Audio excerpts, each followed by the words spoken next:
आज सालों बाद फिर से बिलासपुर पुलिस स्टेशन का ताला खुला था। पूरे गांव में सनसनी फैल गई, लोग अफरा तफरी करने लगे। लोग एक एक करके पुलिस स्टेशन के बाहर इकट्ठा होने लगे थे। कुछ लोग आपस में बातें कर रहे थे, क्या सरकार सच में पागल हो गई है?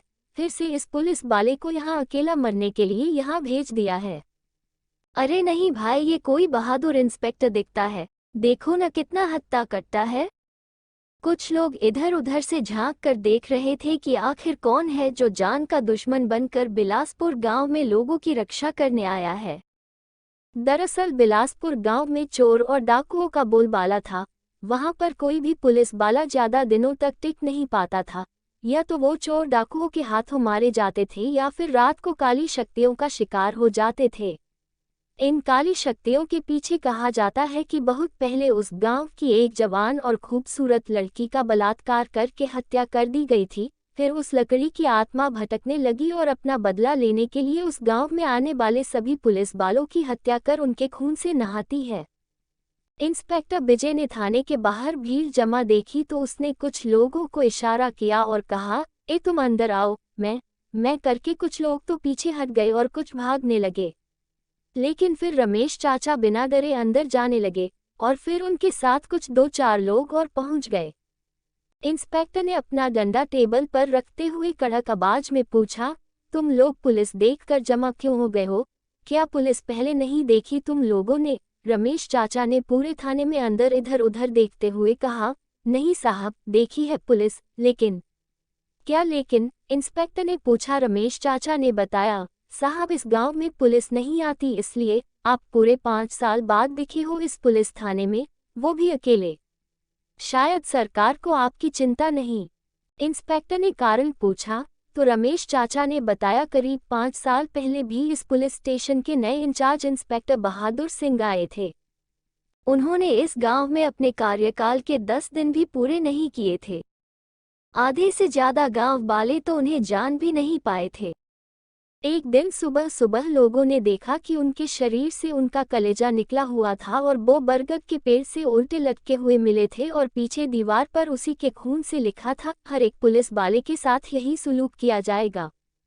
साहब ऐसी खौफनाक मौत देखकर कोई भी पुलिस वाला इस गांव में नहीं आता। फिर इंस्पेक्टर ने उनसे पूछा, क्या आपको पता है कि ये सब करता कौन है?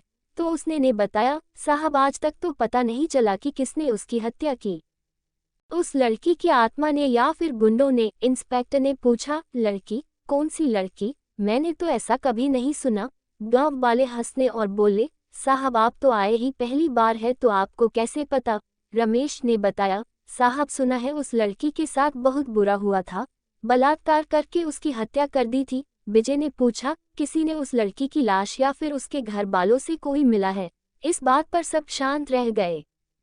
रमेश ने कहा, नहीं साहब हमें नहीं पता। गांव वाले पुलिस थाने से बाहर आकर आपस में फुसफुसाने लगे। मंगल ने रमेश चाचा से पूछा, चाचा कुछ अजीब सा नहीं लग रहा था? और तो और उस इंस्पेक्टर का हुलिया भी कुछ ठीक नहीं लग रहा था। उसका चेहरा भी कितना डरावना था, ऐसा लग रहा था कि उसके शरीर से बदबू भी आ रही थी। रमेश ने कहा, हाँ उससे भी ज्यादा हैरानी वाली बात तो ये है कि इंस्पेक्टर अकेला ही आया है।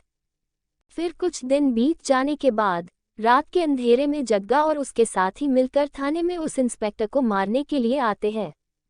जग्गा, सभी मिलकर थाने को चारों तरफ से घेर लो, मैं और महेश दोनों अंदर जाकर उसका काम तमाम कर देंगे।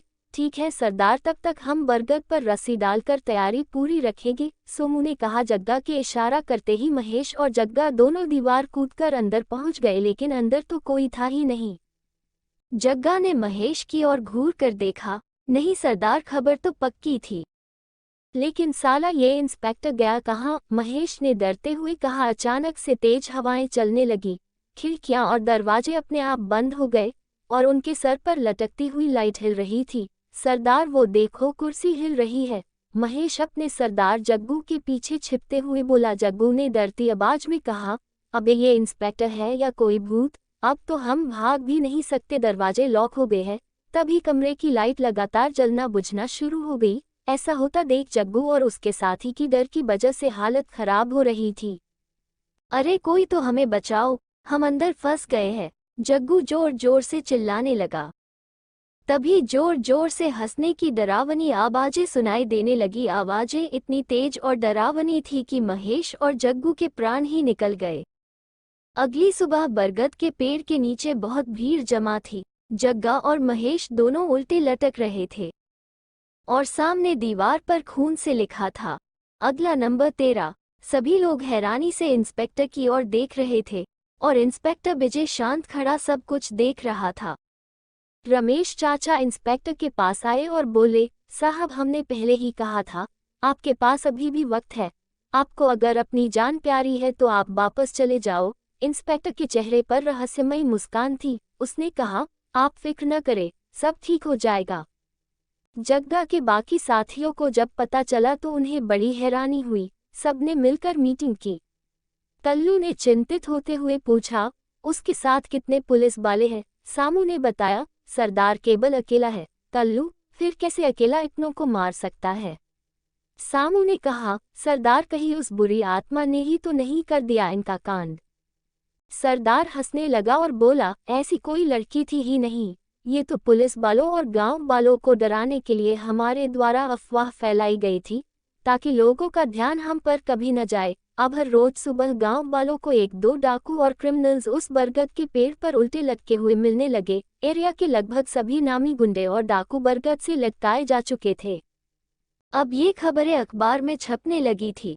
लोगों के मन में प्रश्न आने लगे थे, इन वारदातों को अंजाम दे कौन रहा है? अब बात प्रशासन तक पहुंच गई थी। लोग इंस्पेक्टर विजय का नाम भी उछाल रहे थे। जब पुलिस डिपार्टमेंट ने ये पता लगाया कि इंस्पेक्टर विजय कौन है, तो पता चला कि इंस्पेक्टर विजय की तो 10 साल पहले एक्सीडेंटल मौत हो गई थी। अब गांव वाले समझ चुके थे कि ये इंस्पेक्टर विजय नहीं बल्कि एक भूत है, लेकिन एक सच्चा देशभक्त। उन्होंने बिलासपुर के क्राइम को जड़ से उखाड़ के रख दिया। पुलिस प्रशासन ने इंस्पेक्टर विजय की मारने के 10 सालों बाद उन्हें और उनके उत्कृष्ट कामों के लिए सम्मानित किया। दोस्तों, कहानी पसंद आए तो कृपया चैनल को लाइक, शेयर और सब्सक्राइब करें। धन्यवाद।